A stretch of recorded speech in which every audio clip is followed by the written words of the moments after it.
विमल, पोलो, जोबा केसरी, हर पल मनाओ केसरी त्योहार। ऑलराइट, आनंद विजय, आनंद बोलिए, आपकी बारी है, बोलिए।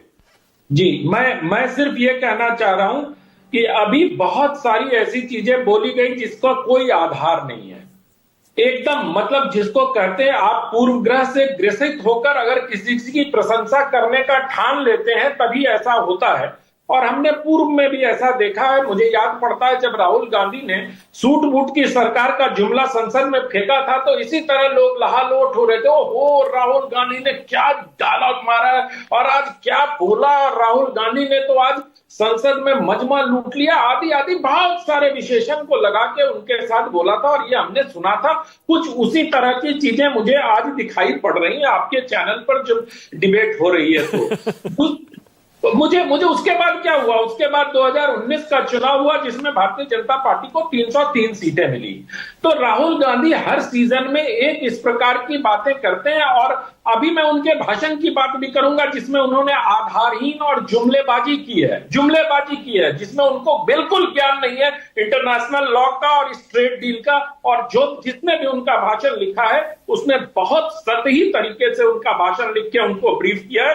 सतीश जी ने चूंकि बांग्लादेश का उदाहरण दिया इसलिए मैं बांग्लादेश का उदाहरण देता हूं। और मुझे लगता है कि सतीश जी जैसे विद्वान संपादक को थोड़ा रिसर्च करके आना चाहिए। बांग्लादेश की कमीज नहीं पहनेंगे सतीश जी, आपको मालूम होना चाहिए कि बांग्लादेश पर जो 0% टैरिफ लगेगा वो कपास कहां से आएगा। अमेरिका ने यह शर्त थोपी है कि जब आप जो यार्न लेंगे वो यार्न अमेरिका से लेंगे और उस पर इंपोर्ट ड्यूटी 10% लगेगा और वो जो यार्न है वो 30% महंगा है। तो जरा इसको समझिए, इसके नुआंसेस को समझिए। सिर्फ चालू बातें कर देने से कुछ नहीं होता है।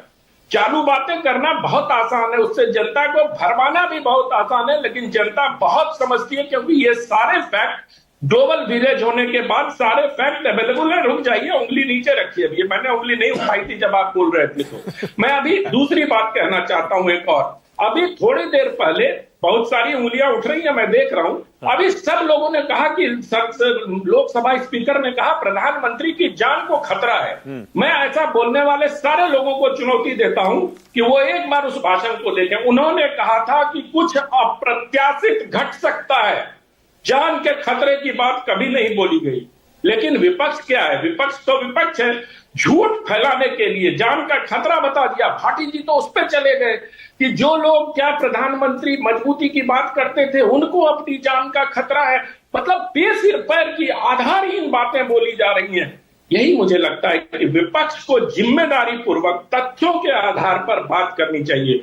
ट्रेड डील में जितनी बातें की गई आज उसको एक एक पॉइंट दर पॉइंट अगर आप खोलेंगे तो वो सारी बातें जुमलेबाजी की शक्ल में जनता के सामने आती हैं। इसलिए जिनको भी राहुल गांधी का ये भाषण बहुत क्रांतिकारी तूफानी लग रहा होगा, लेकिन तूफान यूं नहीं आता है। आप रामवृक्ष बेनीपुरी जी ने कहा था कि अगर सैकड़ों पंखे लगा दोगे तब भी तूफान जैसा प्रभाव पैदा नहीं पड़ेगा, सैकड़ों वेपर लाइट लगा दोगे तब भी बिजली कड़कने जैसी बिजली नहीं हो सकती। तो मुझे लगता है कि आज जो आर्टिफिशियल तूफान लाने का प्रयास संसद में किया गया उसका कोई असर नहीं होगा। आने वाले दिनों में राहुल गांधी के इस भाषण का रेसा खुलकर भारत के सामने उपस्थित हो। Alright, okay. अब अशोक मित्तल, अशोक जी स्वागत है न्यूज 24 पर राष्ट्र की बात में। आपका स्टैंड पहले तो यही, राहुल गांधी का भाषण आपने देखा होगा, हालांकि आप राज्यसभा के सदस्य हैं। कैसा था आज उनका भाषण? जी नहीं, मैं क्योंकि राज्यसभा में था तो वो तो मैं नहीं देख पाया हूँ और फिर सीधा ही वहां से आपके इस कार्यक्रम में आ गए हैं। अच्छा। लेकिन जो आप बात हो रही है कि ट्रेड डील के बारे में अमेरिका से, मैं उसके बारे में कुछ जरूर कहना चाहूंगा जी कि जो ट्रेड डील में एक कंट्राडिक्शंस काफी सामने आ रही हैं, विरोधाभास काफी सामने आ रहे हैं। जो पहले भारत में चीजें इंपोर्ट होती थी यूएसए से, उस पर 10%, 30%, 50%, 70%, 100% और कई प्रोडक्ट्स पे तो 150% तक का टैरिफ लगता था। लेकिन अब हमने वो जीरो कर दिया। मतलब जो देश को रेवेन्यू आना था वो भी हमने बंद कर दिया और जो देश के उद्योग को हम बचाते थे टैरिफ के माध्यम से उन सबको हमने तबाह कर दिया, चाहे वो इंडस्ट्री है चाहे वो